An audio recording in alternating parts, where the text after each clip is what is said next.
A soldier lies dying in a desert in some distant battlefield. He turns his head and whispers, hoping his children will hear him as he says, "This is my body given up for you. One day do this in memory of me."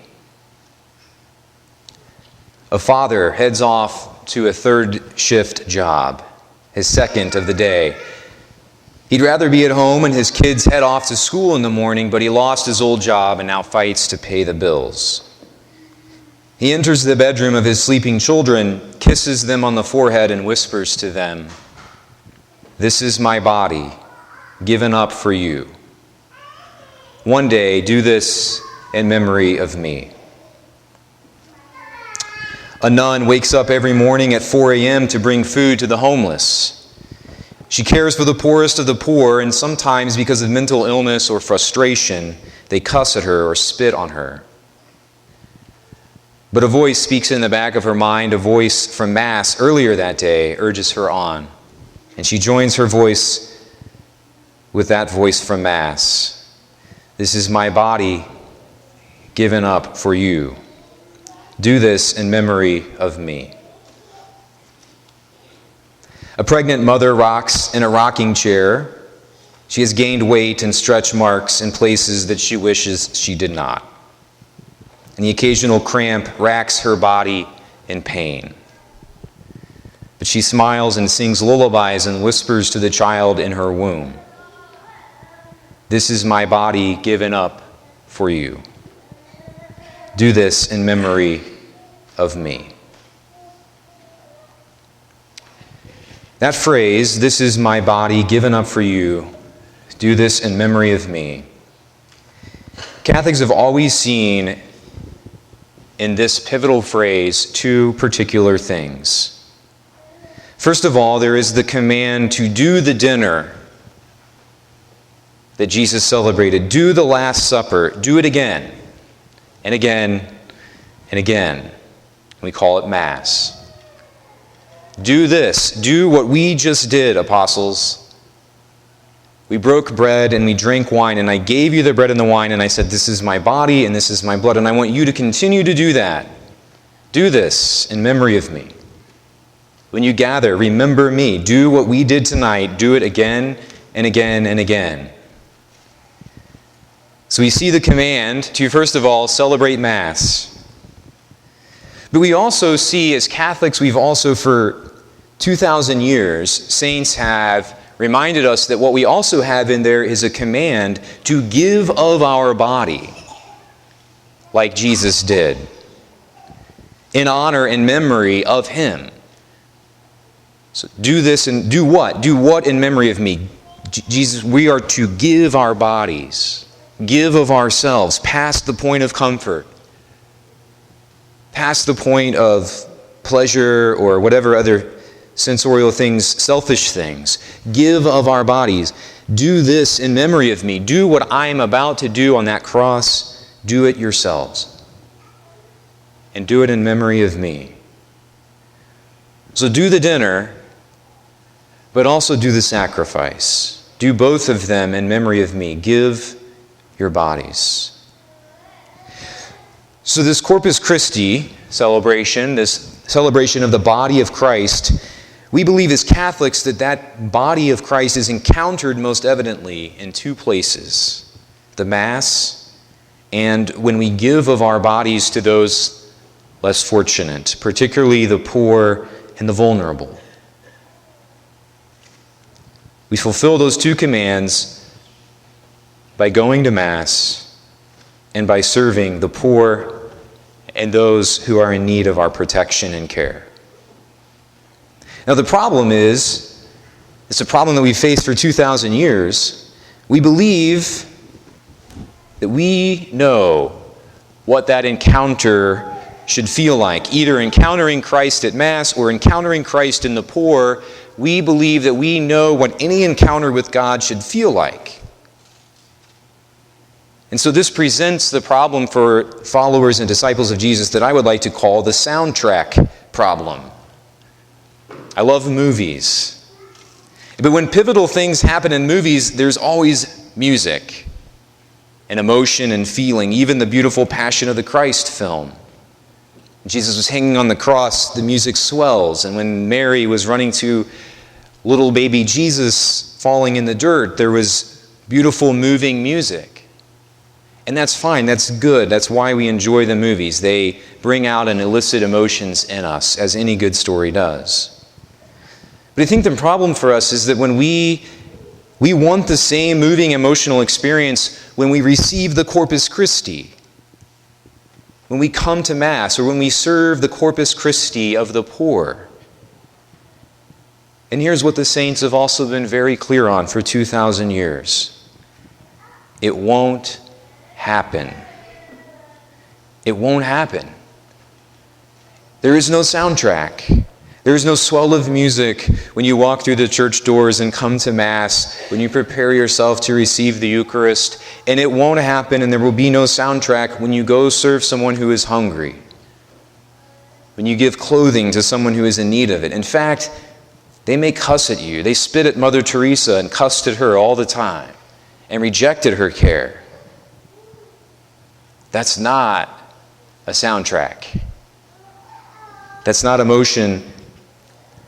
Encountering Christ in the poor and in the Mass takes perseverance. That's why not everyone is able to follow Christ. If we heard choirs of angels singing all the time, more people would probably serve the poor. And if we heard choirs of angels singing in the heavens when we came to Mass, more people would probably come. But we don't. And we can always ask, why not? Why God didn't set it up that way? It'll be one of the first questions I ask when I get to heaven. But that doesn't mean that I don't believe.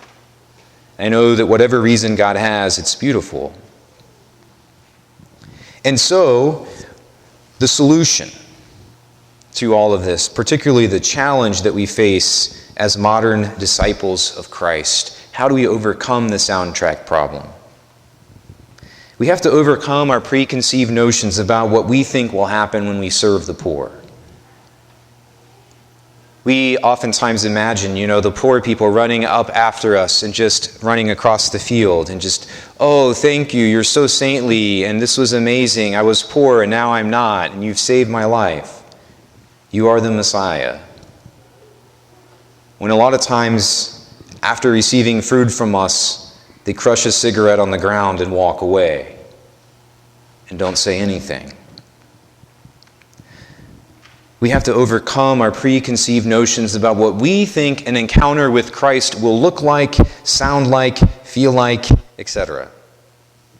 And we have to be able to admit that things might not be the way that we think they should be. We have to get past our arrogance of preconceived notions and just assuming that God thinks the exact same way that I do. And I would propose for us 4 things to consider on this Corpus Christi as we ponder how it is that we are encountering the body of Christ and doing it in memory of Him. First of all, the saints encourage us through the years to spend time in prayer in the presence of the Corpus Christi, the body of Christ, spending time in presence of Christ in the church, spending time in prayer and in silence, because it is precisely in silence where we are able to ask the question, why do I not hear angels singing right now? Why do I not feel the things that I thought I would feel? And only then are we able to hear the whisper of Christ saying, that's not how I work. I love you.